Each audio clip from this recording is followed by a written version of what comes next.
Diseases of sugarcane. First disease is red rot. Red rot is caused by Colletotrichum falcatum or Glomerella tucumanensis. Two types of species of fungi. First is Colletotrichum falcatum. Second is Glomerella tucumanensis. Damage symptoms in the red rot of sugarcane: longitudinal splitting of the internodes of a stalk, presence of crosswise white patches, acidic sour smell of diseased cane, stalk becomes hollow, stalk is covered with white mycelial growth in the latter disease stages. Fungal pathogen produces tiny reddish lesions with dark spots in the center on the upper surface of leaves. So what are the damage symptoms? Longitudinal splitting of the internodes of a stalk, presence of crosswise white patches, acidic sour smell of the diseased cane. Stalk becomes hollow, stalk is covered with white mycelial growth in the latter disease stages. Fungal pathogen produces tiny reddish lesions with the dark dots in the center on the upper surface of leaves. The etiologies of red rot of sugarcane: first is Acarvuli, asexual fruiting bodies, profuse sporulation.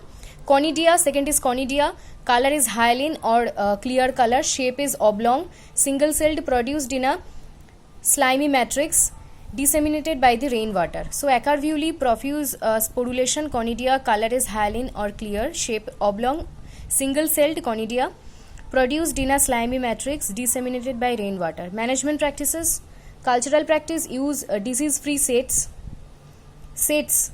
We use sets for the cultivation of sugarcane, sets cuttings. Hot water treatment at 52 degrees Celsius for 10 minutes. And chemical: dip the cut ends and sets in 1% of Borax mixture. Dip the cut ends and sets in the 1% of Borax mixture. The second disease of sugarcane is whip smut. Whip smut is caused by Sporisporium scitaminium.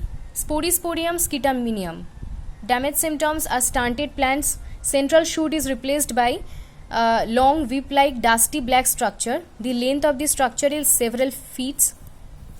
The structure is covered by thin silvery white film in the initial or early disease stage, and later this film rupture and expose the mass of dense black dust. So whip smut of sugarcane is caused by Sporisporium scitaminium. Damage symptoms are stunted plants. Central shoot is replaced by long whip-like dusty black structure. This structure length is several feet. This structure is covered by thin silvery white film. Silvery white. Color is silvery white film in the initial or early disease stage. This film later rupture and expose the mass of dense black dust. Etiologies in whip smut of sugarcane: hyphae or hyphal cells primarily are intercellular. Primarily intercellular hypha. Chlamydospores, smut spores produced from the hyphal cells. Hyphal cells produce the chlamydospores. Hyphal cells are initially intercellular. This produce the chlamydospores or smut spores. Management practices: cultural, use disease free sets, uproot the disease free clumps and sets, avoid ratoon cropping. So which type of cropping is avoided to reduce the infestation of whip smut disease caused by Sporisporium scitaminium in the case of sugarcane? Ratoon cropping is avoided, and uproot the diseased clumps and sets. The third disease is ratoon stunting disease. Ratoon stunting disease is caused by Clavibacter xylem. This ratoon stunting disease of sugarcane is most severe in the ratoon crops and plant cane crops. This Clavibacter xylem bacteria is a gram-positive bacteria. It frequently contains mesosomes. So ratoon stunting disease is caused by a bacteria, Clavibacter xylem. This is a gram-positive bacteria and sometimes contains mesosomes. Ratoon stunting disease of sugarcane is most severe in the ratoon crops and plant cane crops. The epidemiology or favorable conditions for the ratoon stunting disease: drought or other stressful conditions. Damage symptoms: orange-red discoloration of vascular tissues at the basal nodes of stalk. Vascular tissues have water conducting tissues or xylem. Vascular tissues contain xylem. Orange red discoloration of the vascular tissues at the basal nodes of stalk. Vascular tissues contain xylem or water conducting tissues. Irregular or up and down growth of canopy in the sugarcane fields.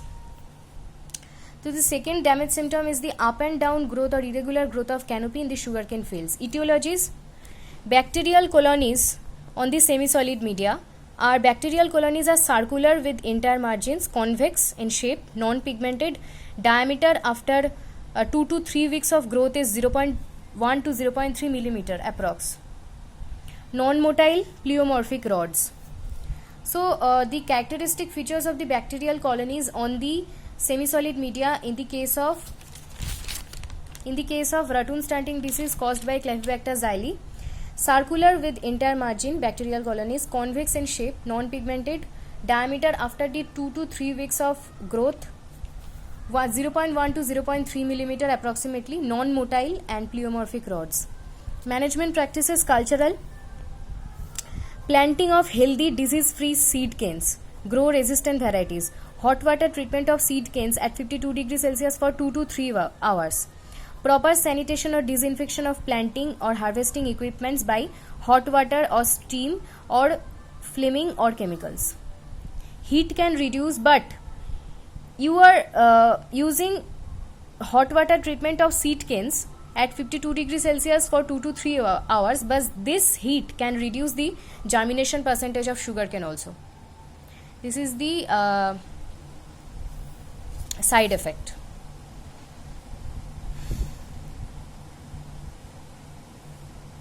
Proper sanitation or disinfection by hot water or steam or flaming or chemicals. So the fourth disease and the last disease of sugarcane is the grassy shoot. Grassy shoot is caused by phytoplasma. Phytoplasma caused 2 months after the planting. This grassy shoot disease is caused in the sugarcane 2 months after planting. This phytoplasma attack the phloem cells mainly. Phloem attacking pathogen, phytoplasma. Grassy shoot in sugarcane is caused after 2 months of planting. Damage symptoms: lanky tillers. Lanky tillers are the specialized type of tillers are produced from the base of affected shoots. Reduced length of internodes and premature and continuous tillering lead to the grass-like bushy plants. Premature proliferation of auxiliary buds, stunted clumps, cane formation rarely occurs. So what are the damage symptoms? Lanky tillers are produced from the base of the affected shoots. Reduced length of internodes and presence premature and continuous tillering leads to the grass-like bushy plants. Due to this grass-like bushy plants, this type of disease of sugarcane is called as grassy shoot disease. Premature proliferation of the auxiliary buds, stunted clumps, cane formation rarely occurs. What are the etiologies? Two types of bodies are seen in the ultra thin sections under the microscope in the laboratory of phloem cells of infected plants. Two types of bodies. First is spherical bodies, second is filamentous bodies. Spherical bodies diameter 300 to 400 nanometer, filamentous bodies diameter 30 to 53 millimeter. Two types of bodies of the Clavibacter xylem are seen in ultra thin sections of the phloem cells of infected plants. Sorry, Clavibacter xylem, not Clavibacter xylem, phytoplasma. Two types of bodies of phytoplasma are seen in the ultra thin sections of the phloem cells of infected plants. First is spherical bodies diameter 300 to 400 nanometer and filamentous bodies diameter 30 to 50 millimeter. Natural collateral hosts of phytoplasma are sorghum and maize other than sugarcane. So what are the natural collateral hosts? Collateral, not alternate. Collateral hosts of phytoplasma other than the sugarcane are sorghum and maize. Primary spread of pathogen is by diseased seeds and cutting knives. Secondary spread of pathogen by aphids. Very, very important. Aphids is the vector of the secondary infection of grassy shoot disease caused by the phytoplasma in sugarcane. Secondary spread is by aphids and primary spread disease seeds and cutting knives. Three species of aphids: Rhopalociphum maydis, Melanophis saccari and Melanophis idiosaccari. So three types of aphid species are included, are used to spread secondary spread of the pathogen or phytoplasma in case of grassy shoot of sugarcane. First is Rhopalociphum maydis species of aphids. Second is Melanophis saccharine. Third is Melanophis idiosaccharine. Management practices, cultural and chemical. Cultural practices, eradication of the diseased parts. Avoid selection of the seeds from diseased area. Eradication. Chemical insecticides application for 2 times in 1 month. Apply tetracycline. Other cultural practices are pre-treating of healthy sets with hot water treatment at 52 degrees Celsius for 1 hour before the planting. Pre-treating before the planting. Healthy sets treatment with hot air, hot water and hot air. Hot air at 54 degrees Celsius for 8 hours. So pre-treating is done for sugarcane grassy shoot before planting. Pre-treating of healthy sets with hot water at 52 degrees Celsius for 1 hour and healthy sets treatment with hot air at 54 degrees Celsius for 8 hours. Chemical control insecticide applications for 2 times in 1 month. Insecticide application for 2 times in 1 month and apply tetracycline antibiotic. Which type of antibiotic is very much effective to control the grassy shoot disease of sugarcane caused by phytoplasma? Tetracycline antibiotic.